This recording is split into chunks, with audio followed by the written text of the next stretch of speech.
if you come from this place and you've been around here, which I have been for many years, and seeing what it turned to, and you wouldn't want to live like this, and you would want to do something about it. So we decided to do something about it.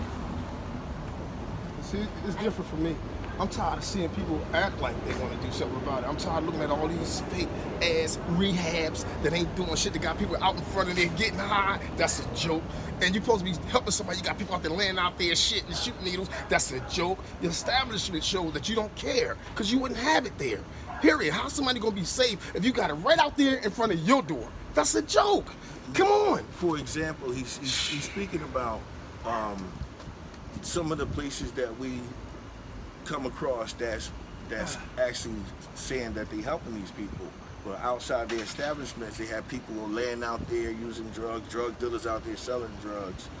And we don't tolerate that around here. Of course, when you see this, clearly nobody around our establishments that using or selling, because that is bad. And you try to make an impression by having these people hang around saying you helping them and they just lounging out there selling and using drugs.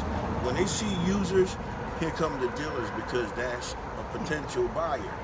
So that's what door they open up by allowing these people to linger and lay around these places. And we won't have that. Okay. So and then so when you added the bike patrol, so how many do just two a night or two? How does that part of it work? Well, actually, we start originally with 9 to 5. We start deploying our safeties. That's what we call them, our safeties, into the red zones at 9, and we shut down around 5. 9 p.m. to 5. 9 a.m. to 9 to 5. p.m. Oh, okay. Yes. Okay. So are they out there right now? Well, actually, we are doing the clean out today. So we're doing another type of saving lives by picking up needles and feces, because the hepatitis epidemic is here, and it's mainly here because the people that's parading down here to feed people simply don't understand that these people have no restroom, so they are defecating and urinating all over the place. Okay. And so do you ever fear for yourself to doing this work? Well, as we should. We don't actually fear, but most people would fear.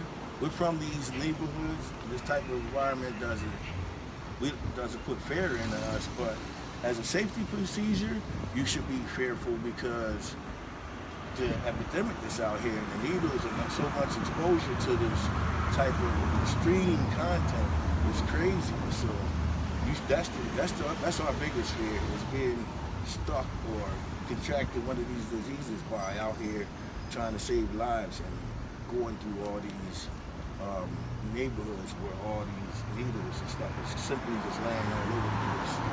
Okay. So you have the TV show where you kind of show what's going on. Yes. And you have the cleanup, and you have the bike patrols. Any other programs that you run?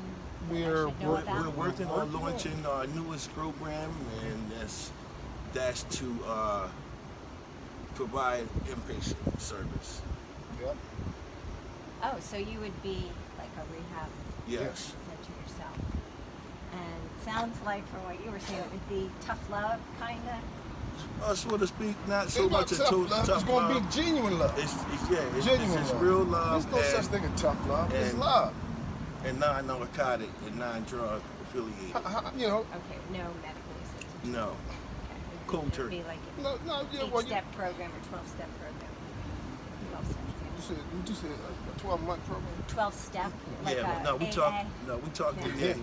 He told you She 12-month didn't hit me. program. Oh, She didn't hear me. That's what we're aiming for, a mandatory 12-month program. Yeah, That Period. inpatient program. inpatient, period. And there will be provided training and all kinds of That's right. Stay in there, whatever they need. type of training to get back and give back when they return to society. Yeah. And so so you guys get on the bikes, go out and do the naloxone yourselves? Or Yes, do you just- yes, us as well. We go out with our volunteers. Did you just see me picking up? Oh, Yeah, I saw you yes, cleaning yes. up. I was wondering about the bike. Yeah, we do it get all. involved with our volunteers and go out What? because we want them to be comfortable in this neighborhood. So a lot of them are not from here, and some of them are. So How many volunteers do you have? about 23 maybe, 20, between 23 and 26. And do they come like They periodically, it's based on their availabilities to come out because some of them have jobs and this is volunteer. right? Yeah, Okay. but I'm out there. Okay, great. And so you had 9 the first day, and 9 to 5. Nine. No, she said we hit 9. Oh, nine overdose? Yes, the first day. There's always been, it's continuously changing, the numbers are changing. We're not keeping record because there's been so many before. So we just knowing that same day that it was incredible to save 9 lives the same day that we launched the program. so did everybody go out that first day? Was it like all the volunteers? Yes. So it was a real. Yes. And where do you get the naloxone What's or that? the Narcan? The Narcan. Okay. That's well.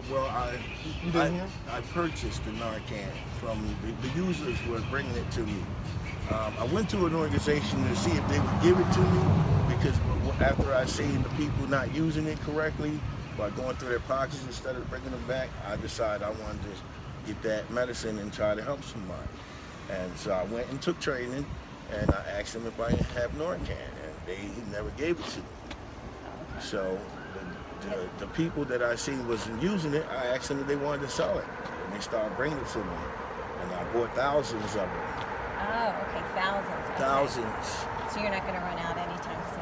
Well, no, that's not true What? because there's a lot. With the fentanyl epidemic, you have to use more than one That's at right. times. So one doesn't work. So you may have to administer maybe 3 at most times. Yeah, sometimes even 4. But you definitely aim to save their life. You'll use as many as it takes to bring them back. They do come back. And so how much do you pay for the Narcan? Well, I don't pay for it anymore. I have resources now that I have available that can help me get it until I receive my own 501c3. Okay, great, because the city gives it away Yes. a couple times a week. Yeah. Well, they Who are you giving it to? a lot of people don't give it to people in bulk. They'll give it to individuals, but I don't know them to give it to organizations, and that's what I need to do. But right now, I don't need it. But I am running out. Okay, so you go out 9 to 5. Would it be possible for me sometime maybe to meet up with you or doing the bicycle? Yes. It's possible for you to get on a bike. Come on. Yeah, I know how to ride bike. That's right. That's right. That's right. Okay. You know? It's possible for you to volunteer, get on the bike and You let's want to go. set a time?